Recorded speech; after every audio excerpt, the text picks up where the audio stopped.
So I've been fortunate enough to do a lot of videos with monitors, different size, style, brands, price points, and I get asked a couple of questions over and over again. So I thought I'd just cover those questions. One is, what's the best size speaker to get for my setup? And first, I need to know what kind of setup you have to make that really help. But size is very important to your speaker size and to your area that you're going to set up. So when people ask me these questions, I'm thinking they're looking for a performance, they're looking for something that sounds good, and they're looking to get the right size. Why buy an 8-inch or why buy a 5 when there's an 8? That sort of thing. Now, really important here, I've got speakers set up as Nearfield. These are the ones I use all the time. I've upgraded my original ones, which were entry levels from Mackie. There's nothing wrong with those speakers. They were awesome. They did me well for a long time. But now I've had the good luck of having something much better here instead, and it definitely shows the difference.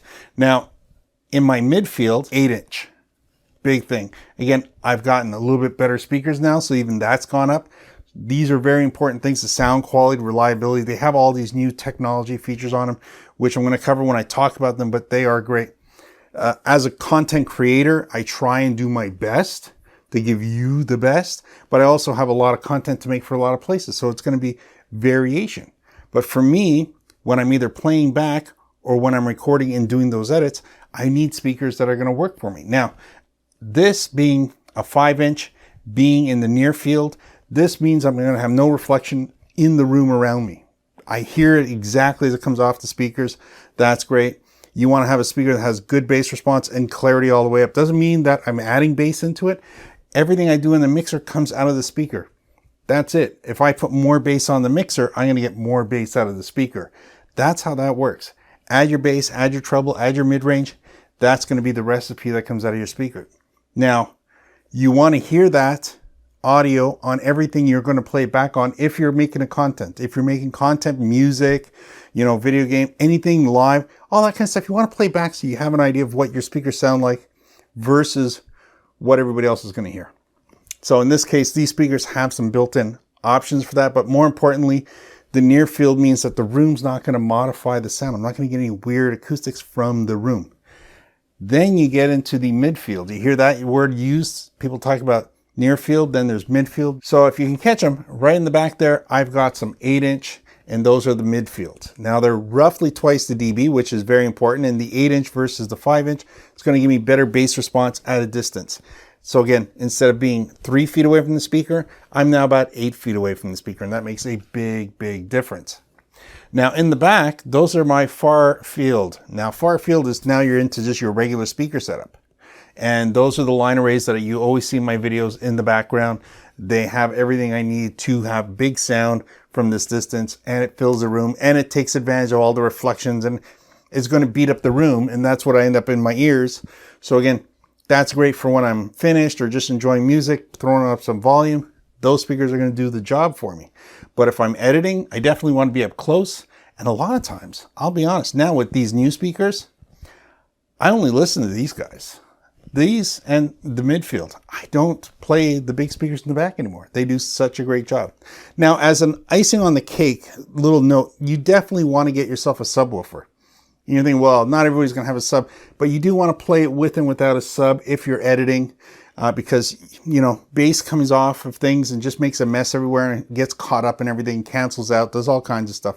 So you need a subwoofer because you do need to dial it in a little bit more than your regular monitors that are in front of you or in your Midfield. And the subwoofer is going to do that. I actually do that with a 15-inch alto. Amazingly enough, the 15-inch alto set at 50%. I never really run it past like 10, 15, 20%, but there's no hissing. It's clean. It's clear. It does what a subwoofer is supposed to do, and it makes me feel the bass. So again, if you're looking for speakers, think about how far away you're going to be putting them. Think about how you're going to be using them. Are they for gaming? Are they for just listening to music? Or are you a content creator? Are you making music? Are you making videos and stuff like that? Are you editing? That's going to be important. So you're going to make that decision. At the end of the day, your ear's going to tell you what you like. You kind of, if you're doing it professionally, you got to get off the base models. You got to get up a little bit. You're looking for crystal clear clarity in the speaker. It's got to be so clean and so clear and with no hiss in the background. You don't want to hear any added noise coming off of the speaker. So that's why I've gone up to these guys. So I'm really happy with that. But again, be getting a 4 or 5 inch or an 8 or 10 inch. You don't see a lot of 10s, but you definitely do see some 4s, a lot of 5s, and a lot of 8s. So there you go. Hope this video helps you out a bit. Maybe I'll see you in the next one. If you got any questions about mixing boards that we have here now, we've got a beautiful analog mixing board, and I'm going through a bit of a restoration with it.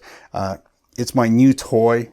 It's the original Mackie. When they say built Mackie tough, this is what they're talking about. They're talking about the Mackie 32.8 8-bus 32 channel mixer with the actual bar on top, which is kind of very cool. This one all works. I am cleaning it up a little bit, so I'll be making videos on how I do that. But this is awesome. This gives me an organic sound that's incredible. And I use it with the Sterling H224 audio interface plugged into it, which basically gives me everything that a modern day Mackie would give me. That's very impressive when you connect it all together, and you can do so many things. So we're going to have videos on that. But for now, Nearfield, Midfield, Farfield definitely makes a difference. And how much you spend, or definitely what grade of quality you get into. So that's going to be a big thing. Look forward to talking about these new speakers, though. They're very impressive. Thanks for watching. Bye for now.